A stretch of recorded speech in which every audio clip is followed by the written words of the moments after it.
Olá, meu amigo, minha amiga. Olha, tem uma frase da música, de uma das músicas do Titãs, que diz o seguinte: miséria é miséria em qualquer canto, riquezas são diferentes. Olha que interessante. A miséria é nivelado sempre por baixo, né? Quem é miserável é miserável. Já as riquezas têm essas nuances, né, do que o capitalismo proporciona.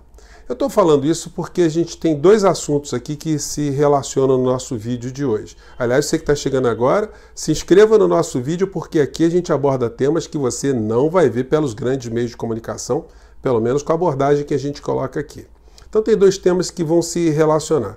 Primeiro é o atestado dos organismos internacionais e do IBGE da desigualdade social no Brasil, que é a mais radical, é a mais infame da espécie humana, e a gente só perde para o Catar, né? Só que como o Brasil é um país muito mais numeroso, com muito mais gente na linha da pobreza, muito mais gente miserável, muito mais gente morando nas ruas, né? Então o número para nós ele é muito mais impactante, é muito mais grotesco nesse quesito. E tem uma questão que os meios de comunicação fazem em países como o nosso, que é darem a impressão que estão informando e o telespectador ele tem a impressão que está sendo informado, quando de fato a técnica utilizada ela finge que mostra uma coisa para esconder uma outra muito maior. Seria como se eles fossem fazer a matéria de alguém que foi atropelado por uma van numa pista, um carro que tenha passado em alta velocidade, sei lá, um caminhão, um ônibus, sei lá, e passou e foi embora e deixou lá o ferido no chão. Os meios de comunicação, a televisão chega até o local e começam a fazer uma matéria informando o que aconteceu. Vão mostrar a pessoa toda ferida, o cara está vivo lá. Vão dizer, olha, é um absurdo, ele está perdendo muito sangue, vejam, o fêmur dele está quebrado. A bacia parece que quebrou também. O óculos dele está amassado no chão. O tênis voou, foi parar em cima de uma casa, sei lá. E você em casa está assistindo a matéria achando que foi bem informado. A matéria não vai aprofundar por que é que aconteceu aquele acidente, quais foram as causas daquele acidente e também não vai mostrar quais são as formas que aquela situação pode ser minimizada ou ela pode ser evitada. O que se vai fazer com aquele indivíduo que está naquela situação.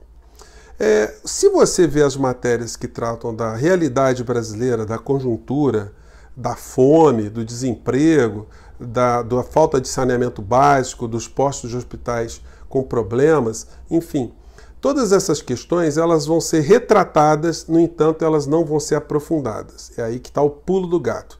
Eles escondem a questão antecedente.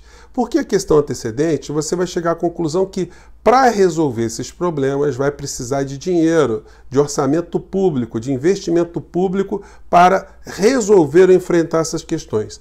Só que se você for chegar a esse dado, você vai perceber que a grande parcela do dinheiro público, do orçamento público, é utilizado para pagar banqueiro internacional e banqueiro nacional, financistas internacionais e financistas nacionais, rentistas internos e rentistas externos. Ou seja, quem ganha muito dinheiro no Brasil quer que essa situação fique escondida. Você tem que ficar preocupado com a situação lá na ponta. E aí a população tem a impressão que está sendo informado, fica indignada, como se estivesse indignada vendo o cara machucado perdendo sangue, do tipo, ninguém está fazendo nada, como é que essa situação foi aparecer? Então isso é uma técnica muito esperta, muito salafrária, diga-se de passagem. A gente pode ver a técnica nessa matéria aqui que falou do IDH, que mostrou essa situação economicamente pornográfica para a sociedade brasileira. Vamos ver o que disse a Zileide Silva. Vamos lá. Com 5 anos, o IDH do Brasil cresceu mais pouco. Assim, o país perdeu 3 posições no ranking mundial, superado por países que se desenvolveram mais. E o grande problema é mesmo a desigualdade. Quando esse ponto é levado em conta, o Brasil tem a maior perda de posições entre todos os países.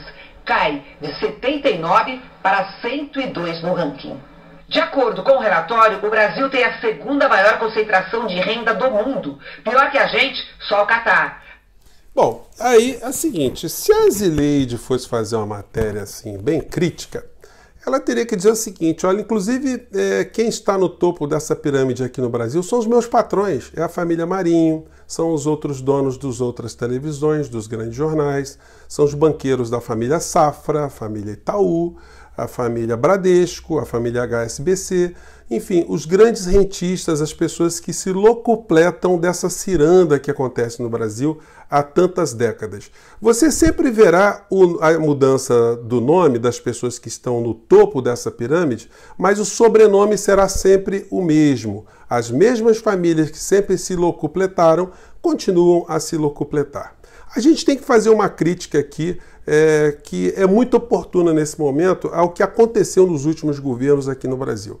A gente, de fato, teve uma diminuição da desigualdade social entre as pessoas que estavam na camada mais pobre para as camadas que estavam imediatamente no nível acima. Houve, de fato, um encurtamento, porque as pessoas que estavam em estado de pobreza absoluta tiveram programas sociais, elas ascenderam. Mas quem estava lá no topo da pirâmide, lá em cima, esses ficaram silentes, ficaram se locupletando, não foram incomodados por governo nenhum. Seja o governo de direita, de centro, de cima, de baixo, continuam os mesmos. E no governo Bolsonaro estão rindo à toa da nossa cara. Continuam cada vez mais com as riquezas concentradas. Alguns que são donos dos meios de comunicação fazem esse deboche, fazem uma matéria para mostrar que você está lascado, que o Brasil está arrasado, que existe uma elite poderosa e que concentra a renda e que o mundo está observando isso através das estatísticas da ONU e nada está sendo proposto para mudar essa coisa.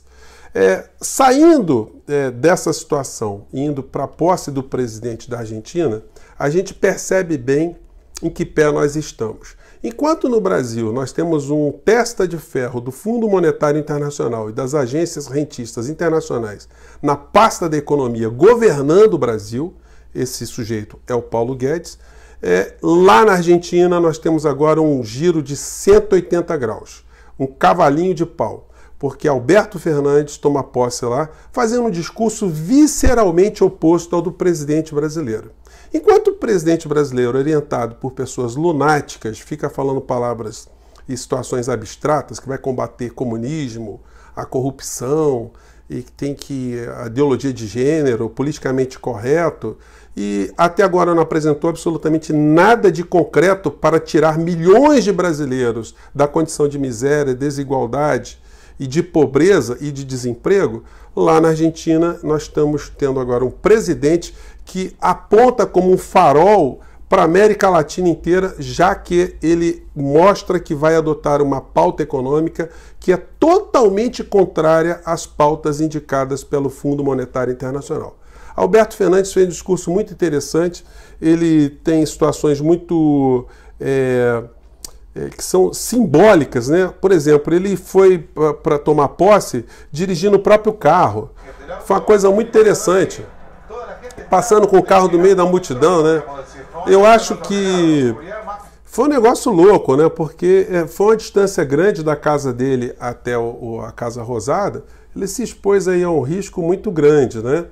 No entanto, ele está mostrando que ao que ele está vindo. Ele colocou no discurso dele que quem vai ser privilegiado instantaneamente, imediatamente, com muita força, são justamente as pessoas que estão no final da fila. Ele usou essa expressão. As pessoas estão mais precisadas, precisam ser atendidas instantaneamente e paulatinamente até chegar ao topo da pirâmide. Ele falou também que não vai pagar a dívida da Argentina com a fome do povo argentino. Falou que tem que salvar as crianças da Argentina que estão na miséria. Cada 2 crianças argentinas, uma está na miséria. Erradicar o analfabetismo, fortalecer a agricultura familiar, fortalecer a indústria argentina, recuperar os postos de emprego na Argentina, os direitos sociais na Argentina. E ele disse uma coisa muito interessante, que isso que ele estava dizendo na posse não são apenas discursos abstratos e programáticos. Ele disse, se eu me afastar disso que eu estou prometendo para vocês, vocês têm que ir para as ruas em massa para me lembrar que eu estou me afastando dessa promessa que eu estou fazendo para vocês. E com um fato muito simbólico e para a gente muito significativo, na minha opinião, foi o reconhecimento que ele prestou a Cristina Kirchner, né? Eu vou colocar esse pedacinho aqui para vocês, para comentar na sequência. Vamos lá. De nossas pessoas vivendo em comunidade. Quero terminar agradecendo profundamente a generosidade e destacar a visão estratégica que minha querida amiga e vicepresidenta Cristina Fernández de Kirchner ha expresado neste tempo da Argentina.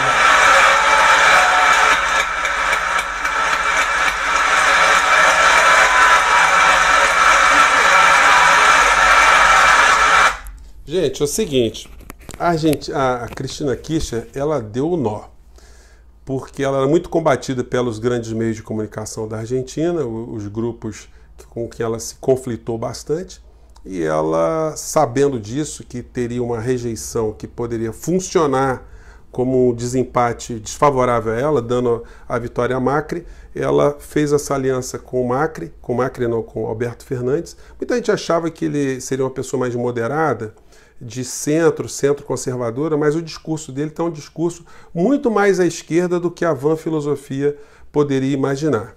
Então nós vamos ter aqui na América Latina movimentos muito importantes.